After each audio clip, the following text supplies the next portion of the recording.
الحمد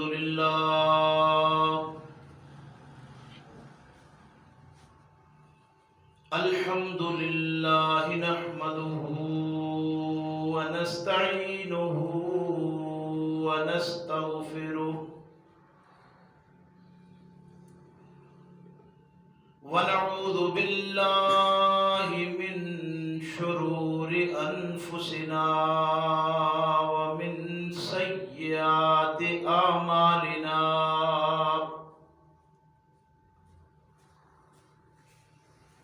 من يهده الله فلا مضل له ومن يضلله فلا هادي له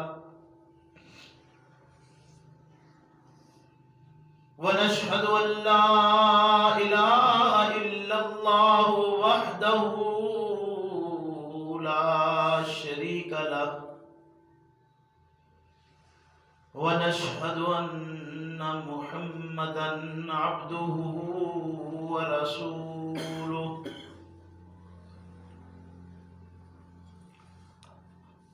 أما بعد فإن خير الحديث كتاب الله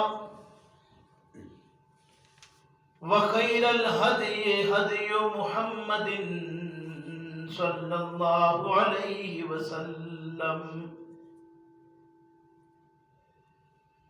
وشر الأمور محدثاتها وكل محدثة بدعة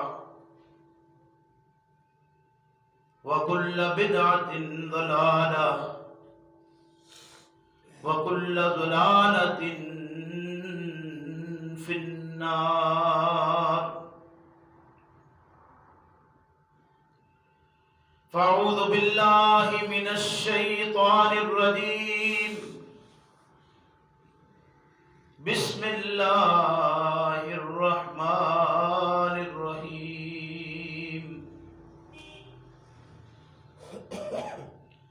ولا تتمنوا ما فضل الله به بعضكم على بعض للرجال نصيب مما اكتسبوا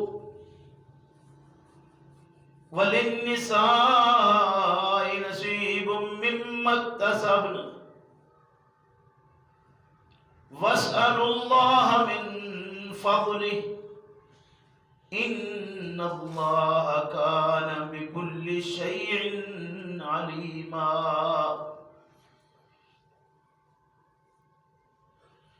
ولكل جعلنا موالي مما ترك الوالدان والأقربون والذين عقدت أيمانكم فآتوهم نصيبهم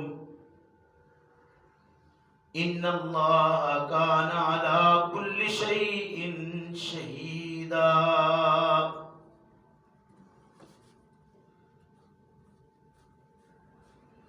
ولا تتمنوا اور مت دل میں خیال پیدا کرو، مت تمنا کرو ما فضل اللہ به، اس چیز پر کہ فضیلت دی اللہ نے ساتھ اس کے بعد حکم علی بعض،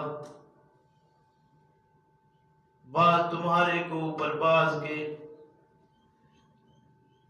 للرجال نصیب مما اکتسبوا، واسطے مردوں کے حصہ ہے اس چیز سے جو انہوں نے کمایا، وللنساء اور واسطے عورتوں کے نصیب ان حصہ ہے مما اکتسبنا، اس چیز سے جو انہوں نے کسب کیے ہیں، انہوں نے کمایا ہے، واسألوا اللہ من فضلہ،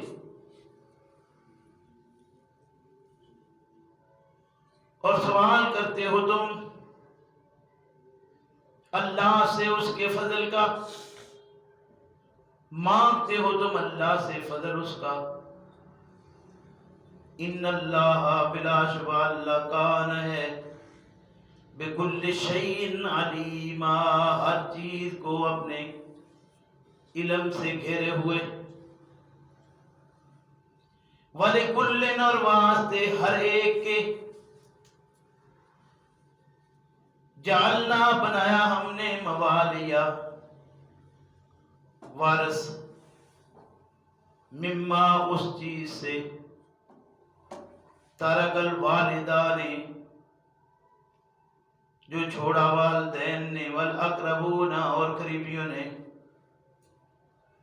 والذین اور وہ لوگ، عقدت ایمانکم کے پختہ کیا تم نے قسموں اپنی سے، فآتوہم نصیبہم پس دو ان کو حصہ ان کا جو مقرر کیا ہوا ہے اللہ رب کریم کی طرف سے، ان اللہ بلا شبہ اللہ کان ہے، علی کل شیء شہیدا ہر چیز پر گواہ، سبحان ربک رب العزت عما یصفون وسلام علی المرسلین والحمد للہ رب العالمین۔ میرے محترم بزرگوں بھائیوں، آج کے سبق میں جو مسلسل سبق ہمارا سورہ النساء میں جاری ہے، 2 آیات کریمات آپ کے سامنے تلاوت کر کے ترجمہ کیا ہے۔ اللہ تبارک و تعالیٰ سے دعا ہے کہ اللہ ہم سب کو اپنی اس کتاب کو صحیح معنوں میں سمجھنے کی توفیق عطا فرمائے، اور سمجھ لینے کے بعد پیغمبر اسلام صلی اللہ علیہ وسلم کی دی ہوئی تعلیمات کو مد نظر رکھتے ہوئے اپنی اصلاح کر کے زندگی گزارنے کی توفیق عطا فرمائے۔ آج کے سبق میں 32 اور 33 نمبر آیات ہیں۔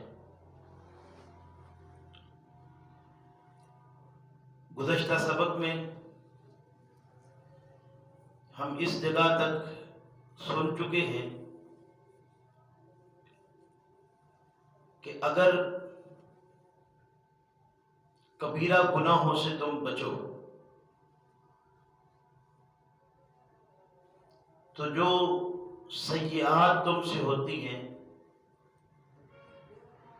اللہ رب کریم کا وعدہ ہے کہ وہ تمہاری اللہ مٹا دے گا۔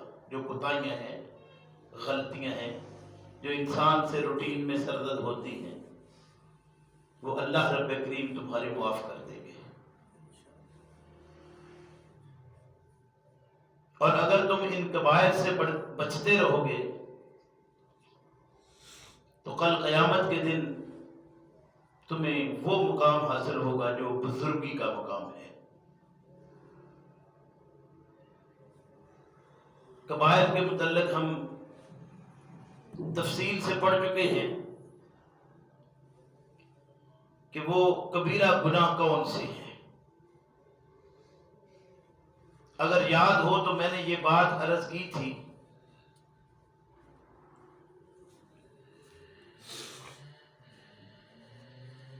کہ ہم یہ سمجھتے ہیں کہ اگر نماز کے قریب نہ گئے تو یہ کبیرہ گناہ ہے، کیونکہ ہمیں بچپن سے یہ بات سکھائی گئی ہے، اولین پرسش نماز بود، کہ سب سے پہلے جو سوال ہے وہ نماز کے متعلق ہے۔ اور ہمیں یہ بتایا جاتا ہے کہ جب پہلا سوال ہی یہ ہوگا نماز کے متعلق تو اس کا جواب نہ دے پائے تو آگے کیسے چلیں گے۔ یہ ان لوگوں کی بات تھی جنہوں نے، میں یہی کہہ سکتا ہوں کہ ترغیب و ترہیب کے لیے باتیں تھیں، ان کو بیان کیا گیا تھا تاکہ لوگ رغبت حاصل کر کے اس طرف اپنا رجوع کرتے ہیں۔ دراصل نماز ایسی چیز ہے جس کے متعلق قرآن کریم نے وضاحت کر دی۔ اللہ رب کریم نے ارشاد فرمایا کہ یہ نماز ہی ایک ایسی چیز ہے جو تمہیں زندگی میں برائیوں اور بے حیائیوں سے روکتی ہے۔ اور یہ کوئی نئی چیز نہیں، یہ مسلمانوں کے لیے یا محمد الرسول اللہ صلی اللہ علیہ وسلم کو یہ دی گئی ہے۔ یہ نماز تو ایسی چیز ہے جو سابقہ انبیاء علیہ الصلوۃ والسلام کے ساتھ بھی اسی طرح تھی۔ آپ اندازہ کیجئے کہ سابقہ قوموں میں اللہ رب کریم نے ارشاد فرمایا کہ ایک قوم ایسی ہے جسے سیدنا یونس علیہ الصلوۃ والسلام کی قوم کہتے ہیں۔ وہ ایک ایسی قوم تھی جس کو جب سیدنا یونس علیہ الصلوۃ والسلام نے تعلیمات دی، اسلام کی طرف راغب کیا، تو سیدنا یونس علیہ الصلوۃ والسلام کی تعلیمات سن کر ہلچل تو ان میں بھی بچی ایک دفعہ۔ باقی قومیں جو شدید مخالف ہو گئی اور مخالفت میں اس حد تک پہنچ گئی کہ عذاب کا انہوں نے باقاعدہ کہہ دیا کہ جس کا وہ وعدہ کرتے ہو وہ لے آؤ۔ ان گزشتہ قوموں میں ایک ہی ایسی قوم ہے سیدنا یونس علیہ الصلوۃ والسلام کی کہ جب ان کو پتہ چلا کہ اللہ کا کوئی عذاب بھی ہے اور عذاب آ جاتا ہے تو یہ قوم مان گئی اور انہوں نے تسلیم کر لیا، یونس علیہ الصلوۃ والسلام پر ایمان لے آئے۔ اللہ رب کریم نے ارشاد فرمایا کہ جب یہ ایمان لے آئے تو یہ اللہ کا عذاب جو ان پر آنا تھا وہ ٹل گیا، یعنی یہ قوم معذب نہیں ہوئی۔ ان کو بھی مخاطب کر کے اللہ رب کریم نے یہی ارشاد فرمایا تھا کہ نماز کو قائم کرے۔ سیدنا موسیٰ علیہ الصلوۃ والسلام کی قوم کے متعلق بھی اگر پڑھا جائے تو ان کو بھی یہی پیغام تھا کہ نماز کا قیام کرنا ہے، یعنی نماز کا قیام۔ یہ کوئی کہاں سے یہ بات آئی کہ محمد الرسول اللہ صلی اللہ علیہ وسلم کو ہی یہ نماز دی گئی؟ پہلے نہیں تھی، یہ صلاۃ تو شروع سے آ رہی ہے۔ تو جو ایک چیز مسلسل آ رہی ہو اس کی وضاحت کی ضرورت ہوتی نہیں۔ آپ نماز کے متعلق جو بات کرتے ہیں تو نماز سے پہلے وضو لازم ہے، یعنی فرض ہے۔ اگر وضو نہیں ہے تو نماز، ہاں وضو کر نہ سکتا ہو یا پانی دستیاب نہ ہو تو اس کی جگہ پر بھی فَتَيَمَّمُوا صَعِيدًا طَيِّبًا کہا ہے۔ تو گویا یعنی وضو کا متبادل جو دیا تو وضو کا ہی متبادل ہوا نا، وہ گویا وہ لازم قرار دے دیا تیمم کرنا۔ تو نماز کے لیے وضو، اس لیے میں عرض کر رہا ہوں کہ وضو ہی اصل میں شرط تھی، لیکن وہ کسی وجہ سے اگر رہ گیا ہے تو اس کی جگہ تیمم کر لیا۔ لیکن عمومی طور پر جب نماز کا ذکر آتا ہے تو کبھی وضو سے شروع کرتے ہیں، تو کبھی بھی ایسے نہیں کیا۔ تو اس سے مراد یہی تھی کہ ایک بات آپ کو واضح کر دی۔ بالکل اسی طریقے سے یہ زکوٰۃ بھی شروع سے آ رہی ہے، یعنی جب کوئی حکومت قائم ہوئی ہے اس حکومت نے مال کا ایک باقاعدہ نظام بنا کر لوگوں سے مال وصول بھی کیا ہے اور لوگوں میں مال تقسیم بھی کیا ہے۔ پھر اس پر جو کرندے مقرر تھے ان پر سارے وہ معاملات جس طرح سے اخراجات ہونے تھے وہ اشارات میں باتیں بتا دی گئی ہیں۔ تو اس میں قطعاً یہ بات نہیں کہی جا سکتی کہ یہ بیانات قرآن میں موجود ہی نہیں ہیں۔ اچھا، اگر کوئی شخص یہ بات کہتا ہے کہ دیکھیں قرآن میں یہ چیزیں موجود نہیں، تو وہ دراصل میرے پیٹ کر رہا ہے۔ وہ تو ڈائریکٹ اللہ رب کریم پہ کرتا ہے، کیونکہ اللہ رب کریم نے یہ بات ارشاد فرمائی ہے کہ ہم نے اس کو نازل کیا ہے، ہم اس کے محافظ ہیں۔ نازل انہوں نے کیا، محافظ وہ، اور نازل کرنے والے نے یہ بات واضح طور پر کہی کہ تفصیل لکل شیء، ہر شے کی تفصیل اس کے اندر دی ہے، یہ وہ کہتا ہے۔ تو پھر اگر یہ کوئی شک کرے گا تو وہ میرے اوپر شک نہیں کرتا، وہ ڈائریکٹ اللہ رب کریم کی ذات پر شک کرتا ہے۔ تو جس کو اللہ پر شک کرنا ہے وہ کرتا رہے، مجھے اس کی صفائی دینے کی ضرورت نہیں۔ عرض یہ کر رہا تھا کہ کہ یہ جو کبائر سے بچنا ہے اس میں نماز اپنی جگہ، لیکن جو نماز کا مقصد ہے اگر وہ پورا نہ ہوا، یعنی نمازی ہے جھوٹ بولتا ہے، نمازی ہے کم تولتا ہے، نمازی ہے ڈنڈی مارتا ہے، نمازی ہے بے ایمانی کرتا ہے، نمازی ہے فراڈ کرتا ہے، نمازی ہے تو اپنے معاملات کو درست طریقے سے نہیں چلا رہا، تو یقینی بات ہے کہ اس کی نماز کسی کام کی نہیں ہے، وہ نماز تو بیکار ہو جائے گی۔ اب بتائیے نماز اس کے پاس ہوگی بھی تو کیا کرے گا اس کا؟ گویا کبائر وہ ہیں جن سے بچنا، یعنی نماز اگر رہ گئی تو ظاہر ہے کہ اللہ غفور الرحیم ہے، وہ کو اپنا معاملہ ہوگا، یعنی اللہ اور بندے کا معاملہ ہے، نماز اللہ اور بندے کا معاملہ ہے، اگر اس میں کوئی کوتاہی ہوئی کرنی نہیں چاہیے، اگر ہو گئی تو اللہ معاف کرنے والا ہے۔ یہی وجہ ہے کہ ہم نماز ادا کرتے ہیں، کوئی برا کام تو نہیں کرتے، لیکن فوراً نبی اکرم صلی اللہ علیہ وسلم نے ارشاد فرمایا جو ہی نماز سے باہر نکلتے ہی نہیں السلام علیکم ورحمۃ اللہ، تو اس کے بعد کیا کرتے ہو؟ اللہ اکبر، استغفر اللہ، استغفر اللہ۔ کیوں استغفار کر رہے ہو؟ کوئی برا کام کیا ہے؟ نہیں، انسان ہو کبھی کوتاہی رہ گئی ہو تو اللہ معاف کرنے والا ہے، کر دے گا، لیکن معاملات آپ کے متعلق ہوں، معافی اللہ سے مانگی جائے، تو یہ اللہ کے ہاں اصول نہیں ہے، یہ ہمارے ہاں اصول ہے کہ ہمارا کوئی ایک دوسرے کے ساتھ زیادتی کر جائے، تیسرے کے گھر چلے جاتے ہیں کہ یار اس کے ساتھ یہ مسئلہ ہوا تو تم، یہ کوئی صورت اللہ کے ہاں ایسی کوئی بات نہیں ہے۔ جو معاملہ اللہ کا ہے وہ اللہ کا، اور جو بندے کا ہے وہ بندے کے ساتھ ہے۔ اگر بندے کے ساتھ معاملہ ہو اور معاف اللہ کر دے تو اللہ کہتا ہے یہ ظلم ہے، اور ظلم اللہ کرتا نہیں ہے۔ اس لیے یہ کم تولنا، کم ماپنا، جھوٹ بولنا، زیادتی کرنا، کسی کا مال ہتھیانا، یہ ساری چیزیں وہ ہیں جو انسان کے ساتھ معاملات ہیں۔ شاید میں نے پچھلے جمعہ پر بھی عرض کیا ہو کہ پیغمبر اسلام صلی اللہ علیہ وسلم نے ارشاد فرمایا کہ میں ایک ایسی قوم کو جانتا ہوں جو روشن، سفید، چمکدار پہاڑ جیسے اعمال لے کر آئیں گے، جو اپنے پاس بحسنات جبال تہامتا بیزن، یعنی سفید تہامہ پہاڑ جیسے بڑے بڑے نیک اعمال لے کر آئیں گے۔ پوری ایک قوم ایسی ہے کہ وہ اس طرح آئے گی، فَيَجْعَلُهَا اللَّهُ هَبَاءً مَنْثُورًا، تو اللہ رب کریم اس اتنے بڑے جو نیک اعمال ہیں ان کو بکھیر دے گا، اڑا دے گا، ہباء منصورا، چورا چورا کر دے گا، غبار آلود کر دے گا۔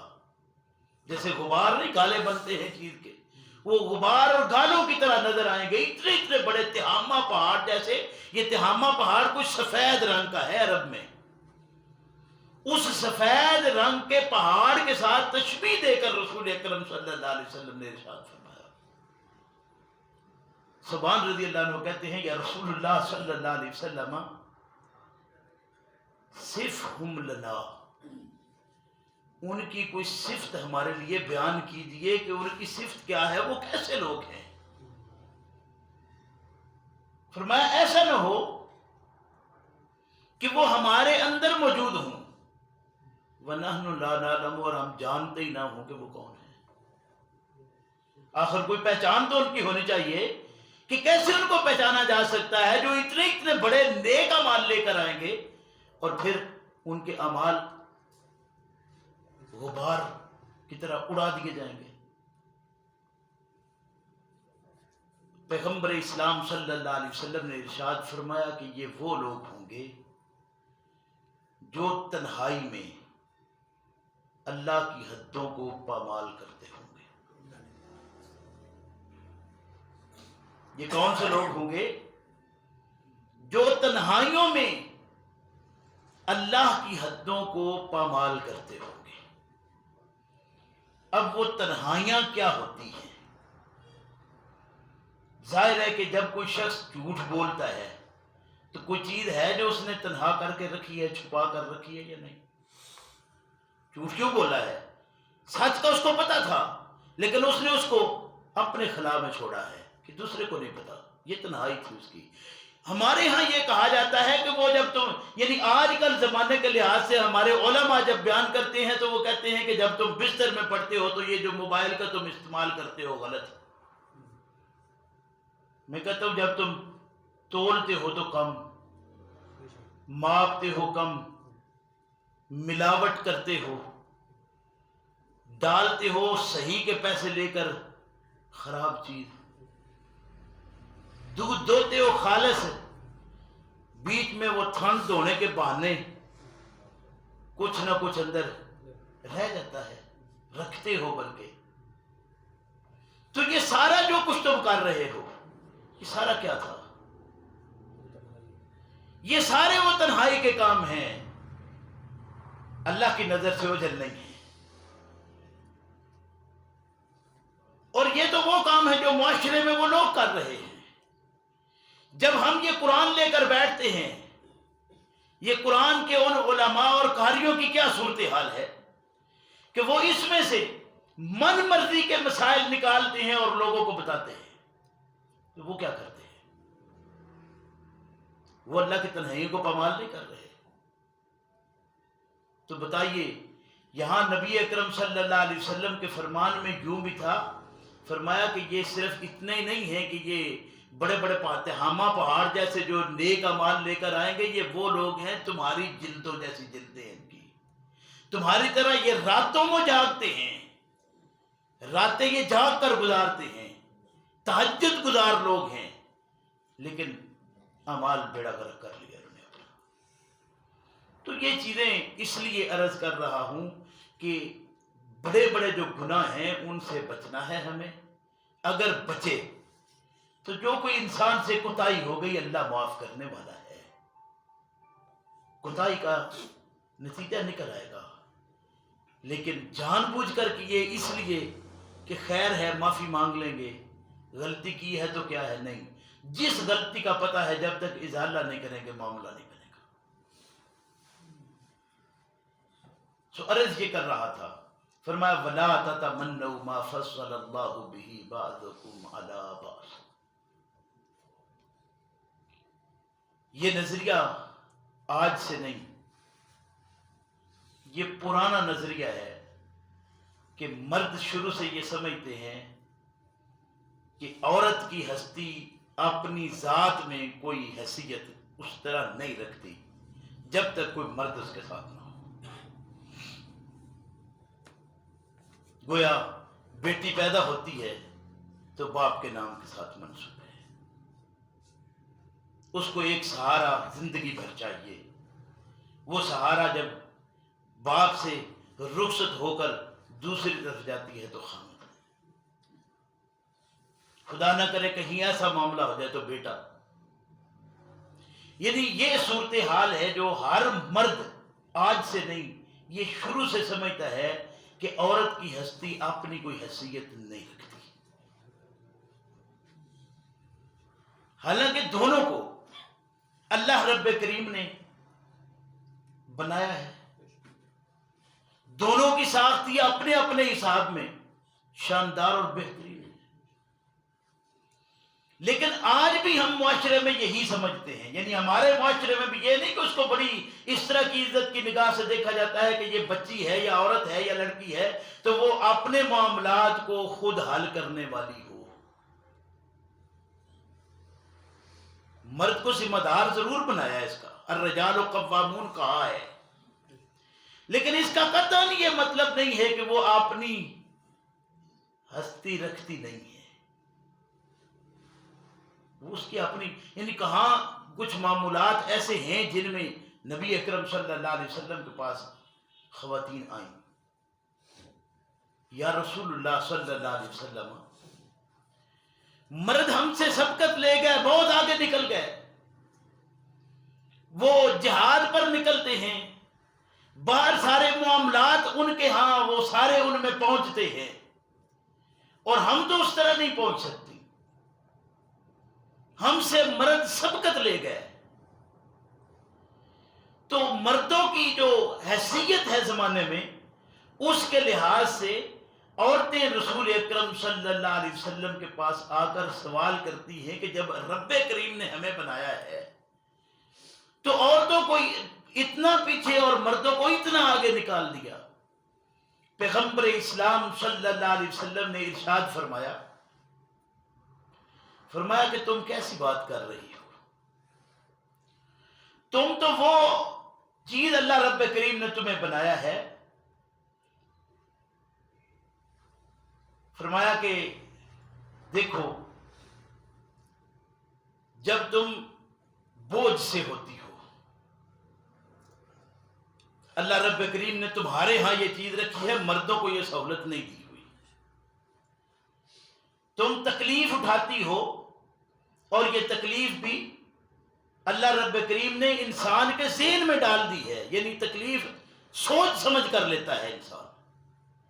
فرمایا کہ جب تم اس تکلیف کو، اس بوجھ کو اٹھا لیتی ہو، تو تمہارا ہر دن ایسی ہے جیسے روزہ سے، اور ہر رات تمہاری ایسی ہے جیسے ذکر الہی میں اور عبادت میں ہو. کیا یہ مردوں کو بھی کہیں سہولت ملی ہے کسی زمانے میں؟ پھر پیغمبر اسلام صلی اللہ علیہ وسلم نے ارشاد فرمایا کہ اس کے بعد اللہ رب کریم نے تمہیں ایک وقت دیا ہے جو تم نے اس بچے کی پرورش کرنا ہے، اس کو خوراک دینا ہے. آپ صلی اللہ علیہ وسلم نے ارشاد فرمایا کہ اس کا ہر لمحہ جو تیرے سے وہ چوس کر لیتا ہے. آپ صلی اللہ علیہ وسلم نے ارشاد فرمایا ایسے ہے جیسے ایک نفس کی احیاء اس میں ہے، ایک جان کی زندگی اس کے اندر ہے. اس کے ہر ہر قطرے میں اللہ رب کریم نے ایک جان کی زندگی رکھی ہوئی ہے. تو کوئی مرد کتنا بھی کر لے، کہاں جا کر جہاد میں اتنا کام کر سکتا ہے؟ کتنی کو لوگ ہیں جن کو وہ اللہ کے راستے میں جا کر جہنم واصل کر دے گا؟ کتنی کو جاننے ہیں اس کی جو وہ اپنی قربان کر سکتا ہے؟ تو اللہ رب کریم نے تمہارے ایک ایک قطرے کے بدلے میں ایسے ہے جیسے ایک جان کی زندگی اس میں رکھی ہے. تو گویا اتنا بڑا مقام تو اللہ رب کریم نے تمہیں دیا ہے، تم اس معاملے میں کیوں پریشان ہو کہ یہ مرد سبقت لے گئے؟ فرمایا وَلَا تَتَمَنَّوْا مَا فَضَّلَ اللَّهُ بِهِ بَعْضَكُمْ عَلَىٰ بَعْضٍ. تمنا کہتے ہیں دل کے اندر خیال پیدا ہونا، کسی چیز کی تصویر کھینچنا، اپنے دل کے اندر خیال پیدا کر لینا. یہ عموماً ظن تخمین پر مبنی یہ چیز ہوتی ہے. انسان اپنے اندر ہے. وَلَا تَتَمَنَّوْا، مت تمنا کرو، مت اپنے اندر خیال پیدا کرو، ما فضل اللہ بہ بعضکم علی بعض، کہ اللہ رب کریم نے تمہارے بعض کو بعض پر فضیلت دی ہے. یعنی یہ اپنے اندر خیال مت لے آؤ کہ اللہ رب کریم نے تمہیں اتنی کو فضیلت دے دی ہے کہ دوسرے کو حیثیت ہی کوئی نہ ہو. اس کی اپنی حیثیت ہے، تمہاری اپنی حیثیت ہے.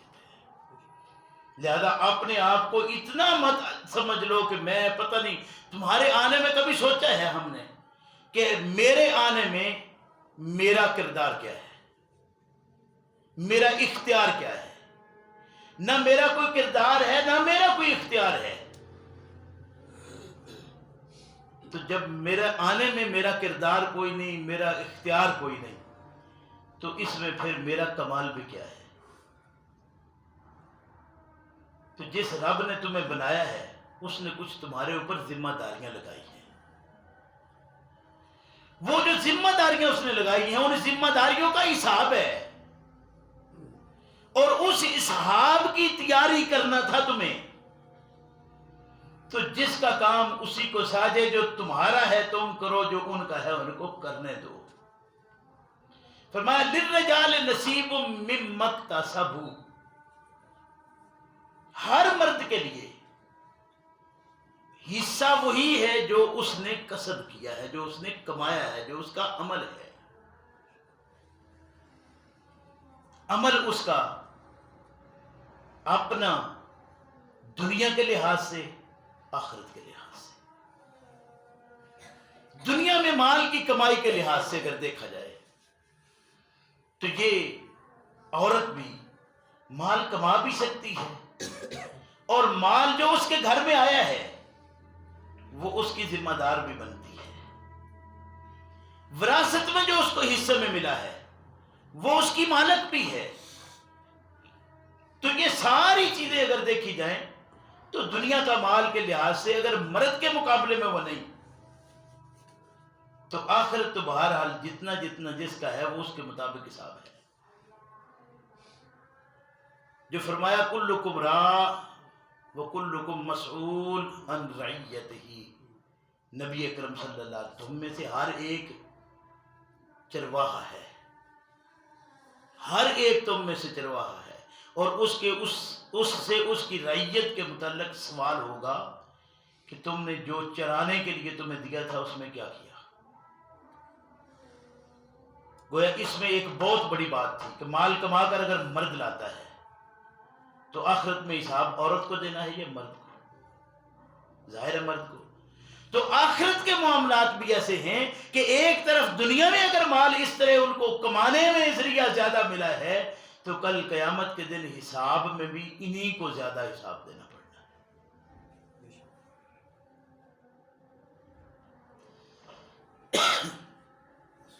فرمایا للرجال نصیب مما اکتسبوا وللنساء نصیب مما اکتسبن. عورتوں سے بھی ان کے کسب اور کام کے متعلق حساب ہونے والا ہے. یہ تھی وہ بات جو عموماً آپ سنتے ہیں کہ اللہ پر یقین، رسالت پر یقین اور آخرت پر یقین. اگر یہ یقین ہو جائے انسان کو کہ میری آخرت کا کوئی حساب ہے اور ہے میرے اعمال کے مطابق، تو مجھے بتائیے کہ جب ہم کام میں لگے ہوں، پتہ ہو کہ یہ کاشتکاری کی ہے، اس فصل کو کاٹنا ہے، اور آج اپنا اپنا کاٹ کر جانا ہے اس لیے کہ رات بارش ہونے والی ہے. انسان کیا کرتا ہے؟ اپنا خیال کرے گا یا ساتھ والے کا؟ کوئی شخص ایسا نہیں ہے جو یہ دیکھے کہ باقی جب تک اپنا مکمل نہ کر لے دوسرے کی طرف دیکھنے کی فرصت ہی نہیں ملتی. تو ابھی ہمارا حساب ہونے والا ہے، اور کب ہمارے ہاتھ کو روک دیا جائے گا یہ پتہ نہیں ہے کہ یہ صاحب تمہارا وقت آ گیا ہے. اب میں آپ کی طرف دیکھوں آپ نے کیا کیا ہے، آپ میری طرف دیکھتے رہیں میں نے کیا کیا ہے. کیا یہ امتحان جس میں ہم بیٹھے ہیں یہ پیپر حل ہو جائے گا؟ ہر شخص جانتا ہے کہ پیپر دینے آپ بیٹھے ہو، آپ اپنا حل کر رہے ہو، میں اپنا حل کر رہا ہوں. اگر میں یہ دیکھتا ہوں کہ آپ نے کیا حل کیا، کتنے سوال کر لیے ہیں، کون کون سے چھوڑے ہیں، اپنی طرف خیال نہ کروں تو میرا یہ آپ کی طرف خیال ہوا کس کا؟ آپ نے سارے حل کر لیے، میں اسی سوچ میں پڑا رہا کہ آپ نے کتنا حل کیا ہے. تو میرے بھائی میرا نتیجہ صفر ہوگا. اس لیے جب پیپر میں ہر انسان اپنے اپنے پیپر کو حل کر رہا ہو تو آج ہم اس امتحان میں موجود ہیں. اس کو میں بار بار اس طرح عرض کرتا ہوں کہ خدا کے لیے جو ہمیں یہ دھوکہ لگا ہے کہ ابھی کوئی وقت آئے گا اس میں سوال ہوں گے، چھوڑیے اس بات کو کہ وہ وقت کون سا آئے گا جس میں سوال ہوں گے. آج جو حل کرنے کی چیز ہے اس کو حل کیجیے. وہاں تو تھما دیا جائے گا کہ یہ حساب نتیجہ ہے تمہارا، اور جب وہ نتیجہ تھما دیا جائے گا تو اس وقت کچھ پلے باقی نہیں ہوگا. کچھ ایسے ہوں گے کہ ان کے دائیں ہاتھ میں نامہ اعمال ہوگا. وہ پکار پکار کر کہے گا کہ آؤ میرا نامہ اعمال دیکھو، آؤ دیکھو کہ یہ کچھ میں نے کیا تھا. اور کچھ بد نصیب ایسے ہوں گے جن کے بائیں ہاتھ میں نامہ اعمال آ گیا. وہ کہے گا ہائے کاش میں آج ہی اپنا حساب نہ دیا گیا ہوتا، آج میرا حساب کتاب نہ ہوتا، میرے فیصلوں نے کوئی کام نہ کیا، میرے عہدوں نے کوئی کام نہ کیا، میری سلطنت نے کوئی فائدہ مجھے نہ دیا، وہ تو سارا رہ گیا. فرمایا کہ اس لیے خیال کرو للرجال نصیب مما اکتسبوا وللنساء نصیب مما اکتسبوا. مرد ہو یا عورت، یہ خیال رکھو کہ کل قیامت کے دن حساب تمہارا اپنے عمل کے مطابق ہے. جتنا اختیار تمہارا اس کے مطابق حساب تمہارا، جتنا اختیار میرا اس کے مطابق حساب میرا. جتنا اختیار مرد کے پاس اس کا حساب مرد کا، جتنا عورت کے پاس ہے اتنا اختیار اس عورت کا. تو ظاہر ہے ہر شخص اپنے اپنے اختیارات کے مطابق جواب دہ ہے. تو جب اختیارات اپنے ایک جیسے نہیں ہیں تو حساب ایک جیسا کیسے ہو سکتا ہے؟ ظاہر ہے وہ بھی الگ الگ ہے، اپنے اپنے حساب میں.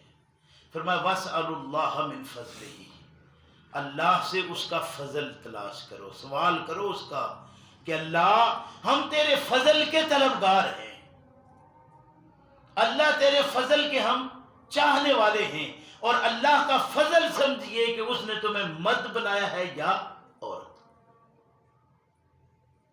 وہ اللہ کا فضل اس معاملے میں سمجھے کہ اللہ نے مجھے وہ بنا کر کتنا بڑا کام میرے سے لیا ہے.